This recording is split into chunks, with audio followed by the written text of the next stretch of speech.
What if I told you the world's first drug cartel wasn't hidden in back alleys but operated under the British flag? A family that turned human suffering into an empire.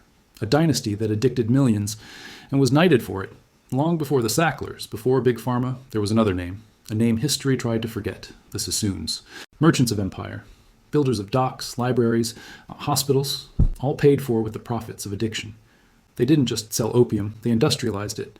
And for nearly a century, the British Empire looked the other way, because the money was too good to refuse. Welcome to the seventh economy, where we uncover the hidden engines that shape the world of money and power. Before we begin, tell me in the comments, where are you watching from, and what time is it right now? It helps me see how far this story travels across time zones and history.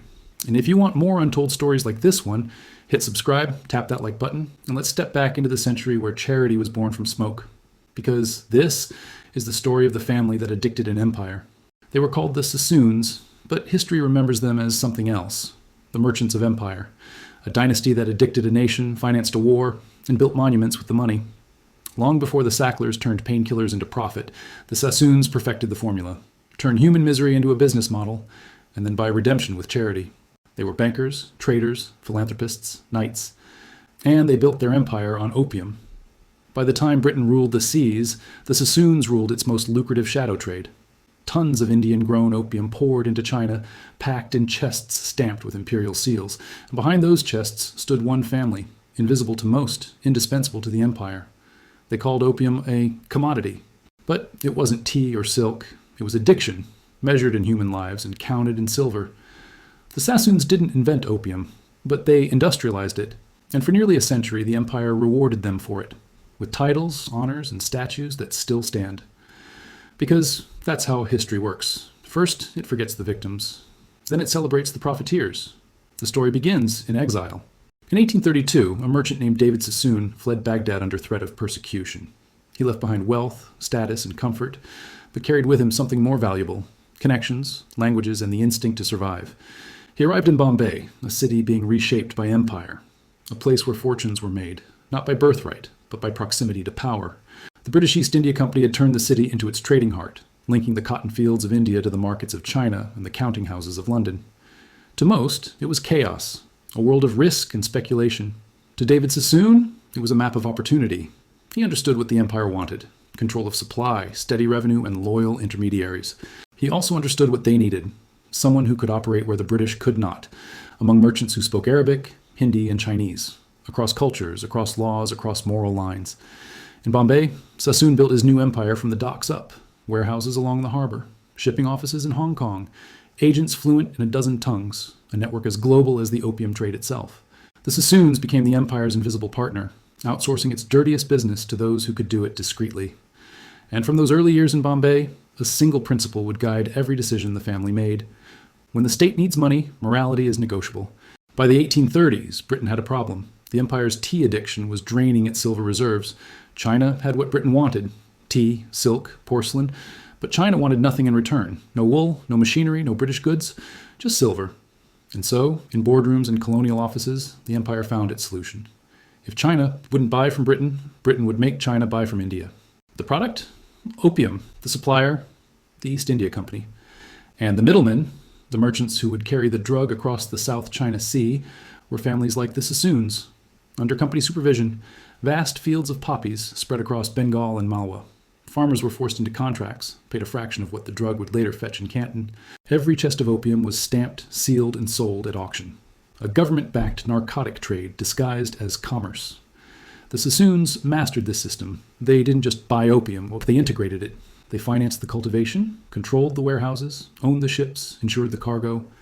From the dirt of Indian farms to the dens of Chinese ports, every stage of the trade passed through their hands. And Britain looked the other way, because every chest of opium sold meant another chest of silver flowing back to London. Addiction became the empire's balance sheet, and for the Sassoons, it became generational wealth. By the 1840s, the Sassoons had achieved what every empire dreams of: control without visibility. They didn't hold political office, they didn't command armies, but they owned the arteries through which the empire's most profitable poison flowed. David Sassoon's genius wasn't invention, it was integration. He understood that true power comes not from owning a product, but from controlling every step between creation and consumption. The Sassoons financed the poppy fields in India. They bought the raw opium at East India Company auctions. They stored it in their own bonded warehouses. They shipped it on their own vessels, fleets insured by their own firms. In Hong Kong, they ran agencies that distributed it to smugglers along the Chinese coast. It wasn't smuggling anymore. It was a system, an industrial supply chain of dependency where every participant earned a profit and every profit bought silence. While missionaries in London preached morality, the empire's administrators quietly relied on men like the Sassoons to fund their roads, their armies, their governance. By mid-century, the family's reach extended from Bombay to Canton to Shanghai. Their offices sat on the bund beside British trading houses. Their ledgers tracked not just profits, but governments. The Sassoons had become indispensable. To cut them off would mean cutting off the empire's own revenue stream. And so the world's most moral empire became dependent on the very drug it condemned. Because in the arithmetic of empire, profit always outweighs principle. By the middle of the 19th century, the flood could no longer be contained. Chests of opium, each weighing over 140 pounds, were stacked on the docks of Canton, hundreds at a time. In 1820, a few thousand chests were smuggled into China. By 1850, it was over 70,000 a year. That's more than 10 million pounds of narcotics, saturating a population that had no defense against it. The poison spread faster than any army could march. Across the Yangtze River, the Pearl Delta, and into the villages of Sichuan, farmers, merchants, soldiers, scholars, all were caught in the smoke. Families pawned their heirlooms for a single pipe. Workers vanished from the fields. Silver, once the foundation of China's economy, flowed out of the country in rivers, back to the vaults of British banks and Sassoon counting houses in Bombay. For the empire, it was balance restored. For China, it was collapse disguised as commerce. The drug dulled pain, softened hardship, numbed hunger, and as it spread, it eroded the structure of society itself, one that had stood for centuries. But to the Sassoons, this devastation was invisible, buried under ledgers, profit margins, and dividends. Addiction was not a tragedy, it was a market. And markets, to them, were immoral. Every pipe lit in a Canton alley meant another shipment commissioned, another dock expanded, another mansion built in Bombay. This was the moment when commerce became conquest, not by gunpowder, but by chemistry. By 1839, one man in China had seen enough. His name was Lin Zexu, a scholar, a statesman, and one of the few officials the empire could not bribe. When Lin arrived in Canton, the opium crisis was everywhere, in the markets, in the riverboats, in the bones of the people. The economy was draining away in silver, the spirit of the nation rotting from within. Lin didn't see a trade dispute.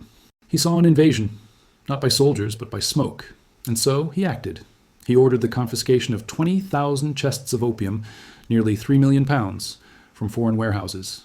He built trenches outside Canton and, under the watch of thousands, had the opium dissolved and flushed into the sea. It was a ritual cleansing, symbolic, defiant, moral. But his greatest act wasn't destruction. It was a letter. Lin wrote directly to Queen Victoria, appealing not as a rival, but as a fellow sovereign. He asked, "How can you forbid opium in your own land, yet insist on forcing it upon ours?" No reply ever came, only gunboats. Because to the empire, morality was negotiable, but profit was not. Lin Zexu had confronted the world's most powerful corporation with nothing but principle. And for that, Britain declared war. It was called a trade dispute, but history remembers it as the First Opium War. When the British fleet appeared off the coast of China in 1839, it wasn't a merchant convoy. It was an armada, steam-powered gunboats, iron cannons, disciplined regiments, the industrial muscle of a nation addicted to trade. Their mission was not defense, but enforcement. Not diplomacy, but domination. China's defenses were centuries behind. Wooden junks against steamships, swords against steel. Within months, Britain controlled the seas, blockaded ports, and silenced coastal cities. The war was short, brutal, and one-sided. And in 1842, it ended with a signature. The Treaty of Nanking. China was forced to pay millions in silver indemnities, open 5 ports to British trade, and surrender a small rocky island called Hong Kong. In that moment, a century of subjugation began. But the treaty did more than seize land. It legitimized the very thing that had started the war. The opium trade, still technically illegal, now operated under treaty protection. And the merchants who supplied it, like the Sassoons, expanded faster than ever before. A second war 2 decades later, the Arrow War, joined by France, sealed the arrangement. The Treaty of Tientsin formally legalized the opium trade, turning addiction into a right protected by international law. Britain called it free trade. The Sassoons called it prosperity. China called it humiliation. And as gunboats withdrew, the ships carrying opium returned under the banner of peace. In the empire's ledgers, war wasn't a tragedy. It was an investment, and it paid off. By the late 19th century, the Sassoons had done what every empire builder eventually must. They turned crime into reputation. In Bombay, their warehouses had multiplied. In Hong Kong and Shanghai, their offices dominated the waterfront. But in London, they were something else entirely. Philanthropists, gentlemen, benefactors of civilization. David Sassoon was gone, but his sons had inherited more than wealth. They inherited strategy, launder vice through virtue. They built docks that bore their name, libraries filled with English books, hospitals for the poor, synagogues of breathtaking grandeur, each one a monument to respectability, each one paid for by the proceeds of addiction. By the 1860s, the Sassoons were part of the British elite. They married into the Rothschilds. They hosted governors and princes. Their portraits hung in Parliament. To the public, they were models of civic generosity. To history, they were merchants of misery, disguised as saints. The empire awarded them titles: Sir, Baron, Excellency. London newspapers called them the Rothschilds of the East. But beneath every honor lay the same truth. Their fortune was built on millions of broken lives. And in a final irony, they used that fortune to build the institutions that would one day write the very history we read now. Because when you build the libraries, you get to choose which pages are missing. For a century, the Sassoon name had been untouchable, woven into the fabric of empire itself. But no fortune lasts forever, especially one built on other people's pain. By the early 20th century, the world had changed. The British Empire was fading. Nationalism was rising in Asia, and the trade that had once made the Sassoons powerful was now a stain the family could no longer wash away. In China, the dynasty they'd helped weaken was gone. The Communist Revolution nationalized their banks, seized their assets, and branded their name as a symbol of colonial greed. Their offices in Shanghai and Hong Kong were abandoned almost overnight. In Bombay, their empire unraveled quietly. Indian independence ended the colonial contracts that had protected them. Their docks, their mills, their shipping lines, taken over, absorbed, or left to rot. By mid-century, the Sassoons had scattered. Some to London, others to the Middle East, others simply to history's footnotes. A few held on to their titles, but the power behind those titles was gone. In the end, it wasn't war that destroyed them. It was the slow erosion of relevance. Empires collapsed not in explosions, but in the quiet turning of the world's attention elsewhere. They had once been kings of commerce.